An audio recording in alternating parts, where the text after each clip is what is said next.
আসসালামু আলাইকুম everyone, welcome to my channel art of cooking. ঘরে বসেই চিকেন সসেস কীভাবে তৈরি করা যায় সেটাই আজকে আপনাদের দেখাবো।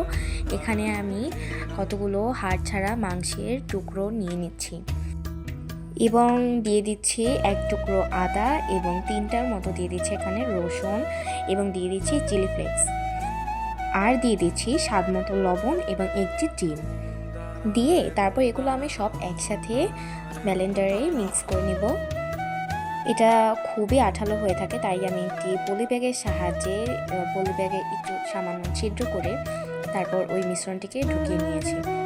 এবং আমার বাসায় ফয়েল পেপার না থাকার জন্য আমি এখানে নর্মাল পলি ব্যাগেই একটু তেল মাখিয়ে নিচ্ছি।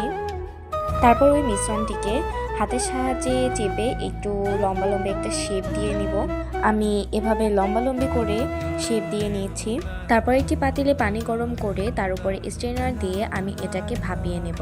দেখতেই পাচ্ছেন চিকেন সসেস তৈরি হয়ে গিয়েছে। Enough for today. Allah Hafiz.